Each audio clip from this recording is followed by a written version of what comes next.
Hello दोस्तों, मैं मनोज बर्तवाल एक बार फिर आपका स्वागत करता हूं अपने इस यूट्यूब चैनल पर। दोस्तों, आज हम LIC का जीवन लाभ पॉलिसीज के बारे में यहां पर डिस्कस करेंगे, जो कि टेबल नंबर 936 के थ्रू हमारे पास अवेलेबल है। इस पॉलिसी के अंदर हमें सेविंग के साथ साथ रिस्क कवर का भी ऑप्शंस प्रोवाइड होता है। अगर आप किसी भी पॉलिसीज में बेस्ट रिटर्न्स के लिए जाना चाहते हैं तो आप LIC की जीवन लाभ पॉलिसीज को अपने लिए ऑप्ट कर सकते हैं। इस पॉलिसी में हमें हाई रिटर्न के साथ साथ लिमिटेड प्रीमियम पेइंग टर्म की फैसिलिटीज भी अवेलेबल है और साथ ही साथ हमें इसी पॉलिसी के अंदर लोन और टैक्स बेनिफिट भी प्रोवाइड होता है। इस पॉलिसी के अंदर मुझे पॉलिसी टर्म में 3 ऑप्शंस दिए जाते हैं, option 1, option 2 and option 3। Option 1 में मेरा पॉलिसी टर्म 16 साल का रहता है, ऑप्शन 2 में यही टर्म 21 साल का रहेगा और ऑप्शन 3 में 25 साल का मेरा पॉलिसी टर्म रहेगा। प्रीमियम पेइंग टर्म में 16 साल की पॉलिसी में मुझे सिर्फ 10 साल तक प्रीमियम देना होता है, 21 साल की पॉलिसी में 15 साल तक और 25 साल की पॉलिसी में सिर्फ 16 साल ही आपको प्रीमियम देना है। टैक्स बेनिफिट के अंदर जो भी प्रीमियम आप इस पॉलिसी के दौरान जमा करेंगे उसमें आपको ATC का टैक्स बेनिफिट 1,50,000 रुपये तक हर साल आप इसमें अवेल कर सकते हैं और जब भी इस प्लान की मैच्योरिटी आएगी वो मैच्योरिटी आपकी टैक्स फ्री रहेगी। इस पॉलिसी को लेते हुए हमारे लाइफ एश्योर्ड की मिनिमम एज 8 साल होना मैंडेट है। 8 साल से कम का लाइफ एश्योर्ड के लिए हम ये पॉलिसीज नहीं ले सकते। इस पॉलिसी के दौरान मैक्सिमम एंट्री एज हमारी ऑप्शन 1 में 59 ईयर्स होनी चाहिए, ऑप्शन 2 में हमारी एज 54 ईयर्स होनी चाहिए और ऑप्शन 3 में यही एज घटकर 50 ईयर्स रह जाती है। मैक्सिमम मैच्योरिटी एज हमारी इस पॉलिसी के दौरान 75 ईयर्स की ही रहेगी। इस पॉलिसी में हमारा मिनिमम सम एश्योर्ड जो हमको लेना होगा वो 2 लाख रुपए का है। 2 लाख रुपए से कम का सम एश्योर्ड पे मैं इस पॉलिसी को अवेल नहीं कर सकता। मैक्सिमम सम एश्योर्ड की इस पॉलिसी में कोई लिमिट नहीं है। आइए इस पॉलिसी को एक इलस्ट्रेशन के थ्रू समझते हैं। इस इलस्ट्रेशन में हमने लाइफ एश्योर्ड की एज 30 साल ली है, पॉलिसी टर्म 21 साल, PPT 15 साल और इसमें जो सम एश्योर्ड हमने लिया है वो 10 लाख का लिया है। 30 साल की एज में अगर हम 15 साल तक इसमें प्रीमियम देते हैं, 6 साल तक हमें रिलैक्सेशन पीरियड मिलेगा और मैच्योरिटी हमारी 51 साल की एज में हो जाती है। 10 लाख के सम एश्योर्ड पे टोटल प्रीमियम हमने जो इसमें अगले 15 साल तक पे किया है वो 8,23,311 रुपये के आसपास रहेगा। सम एश्योर्ड में मुझे 10 लाख का है, bonus at the time of maturity जो मुझे मिलता है वो 9,87,000 रुपये के आसपास है और फाइनल एडिशनल बोनस इसमें 1 लाख का रहेगा। मैच्योरिटी बेनिफिट में at the end of the tenure मुझे 20,87,000 रुपये इस पॉलिसी के दौरान मिलते हैं। इस पॉलिसी में इनिशियल प्रीमियम पेमेंट जो हमने इसमें ईयरली मोड पे किया है वो 53,601 रुपया किया है, जिसमें GST मिलाकर 2,412 रुपया मिलाकर 56,031 रुपये का मेरा पहले साल का प्रीमियम इसमें हो जाता है। सेकेंड ईयर ऑनवर्ड्स मेरा GST घटकर 2.25% ही इसमें काउंट होगा और मेरा सेकेंड ईयर से जो प्रीमियम मुझे पे करना होगा अगले 14 साल तक वो 54,807 रुपये का रहेगा।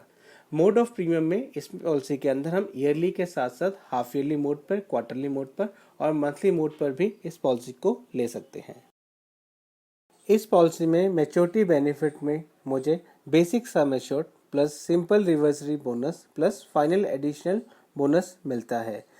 ये जैसे कि ये पॉलिसी पार्टिसिपेटिंग पॉलिसी है तो पार्टिसिपेटिंग पॉलिसीज में हर साल बोनस डिक्लेयर होगा जो कि मेरे सिंपल रिवर्सरी बोनस अकाउंट में ऐड होता रहेगा और at the end of the tenure मुझे यह तीनों चीज़ें मिलाकर एज ए मैच्योरिटी बेनिफिट दे दी जाएगी। इस पॉलिसी के दौरान अगर हमारे लाइफ एश्योर्ड का डेथ हो जाता है तो डेथ बेनिफिट के तौर पर नॉमिनी को सम एश्योर्ड प्लस जो भी एक्यूट बोनस इस पॉलिसी में होगा वो मिल जाएगा। डेथ बेनिफिट को लेने के लिए नॉमिनी के पास 2 ऑप्शंस अवेलेबल हैं। चाहे तो वो सारा का सारा पैसा एक साथ as a lump sum death benefit ले सकते हैं या तो इस सम एश्योर्ड के इस डेथ बेनिफिट को इक्वल इंस्टॉलमेंट में 5 साल, 10 साल और 15 साल के टेन्योर में डिवाइड करवा सकते हैं। मोड ऑफ रिसीविंग में हमारे पास मंथली मोड पे, क्वार्टरली मोड पे, हाफ ईयरली मोड पे और ईयरली मोड का ऑप्शंस अवेलेबल है इस पॉलिसी से अपने डेथ बेनिफिट को लेने के लिए। इस पॉलिसी के साथ हमारे पास 5 राइडर के ऑप्शंस भी अवेलेबल हैं। हम अपने रिक्वायरमेंट के अकॉर्डिंग अपने लिए सुटेबल राइडर को सेलेक्ट कर सकते हैं। पहला rider accidental death and disability benefit rider इसके अंदर अवेलेबल है। सेकंड एक्सीडेंटल बेनिफिट राइडर इसके अंदर अवेलेबल आपको मिलेगा। तीसरा न्यू टर्म एश्योरेंस राइडर भी आपको इस पॉलिसी के अंदर मिल जाता है। साथ ही साथ आपको new critical illness benefit rider और प्रीमियम वेवर बेनिफिट राइडर भी आपको इस पॉलिसी के साथ उपलब्ध है। आप अपने रिक्वायरमेंट के अकॉर्डिंग अपने लिए बेस्ट राइडर ऑप्ट कर सकते हैं। अदर बेनिफिट्स में हमें इस पॉलिसी के साथ साथ ग्रेस पीरियड का ऑप्शन भी मिलता है। अगर हमने अपनी पॉलिसी का प्रीमियम समय से नहीं भरा है तो हमें अपनी पॉलिसी का yearly mode, half yearly mode और क्वार्टरली मोड की पॉलिसीज में 30 दिन का समय एज ए ग्रेस पीरियड मिलता है। यही समय 15 दिन का रह जाता है अगर मेरी पॉलिसी मंथली मोड पे है तो। इसी पॉलिसी में हमें लोन की फैसिलिटी भी अवेलेबल है, बट लोन हम आफ्टर कंप्लीशन ऑफ 2 ईयर ही इसमें अवेल कर सकते हैं। किसी भी कारणवश मुझे अपनी पॉलिसी को सरेंडर करने की नौबत आती है तो मेरे पास सरेंडर का ऑप्शंस भी इस पॉलिसी के अंदर अवेलेबल है, जो कि आफ्टर कंप्लीशन ऑफ 2 ईयर मैं इसमें अवेल कर सकता हूं। पॉलिसी के लैप्सेशन के दौरान अगर मैं चाहूं तो अपनी पॉलिसी को रिवाइव करने का ऑप्शन भी इसके अंदर मुझे मिलता है। मैं कंसेक्यूटिव 5 साल के अंदर भी अपना लास्ट प्रीमियम पे करने के 5 साल के अंदर भी इस पॉलिसी को चाहूं तो रिवाइव कर सकता हूं। 5 साल के बाद मुझे रिवाइवल ऑप्शंस नहीं मिलता। प्रीमियम रिबेट में अगर मैं इस पॉलिसी के में ईयरली प्रीमियम पे जाता हूं तो मुझे 2% ऑफ प्रीमियम का एज ए प्रीमियम रिबेट मिलता है। यह premium rebate half yearly mode पे मुझे 1% का मिलेगा। क्वार्टरली और मंथली मोड में कोई भी प्रीमियम रिबेट अवेलेबल नहीं है। दोस्तों, अगर आपको हमारा वीडियो पसंद आया तो हमारे वीडियो को जरूर लाइक कीजिए और हमारे चैनल को सब्सक्राइब जरूर कीजिएगा।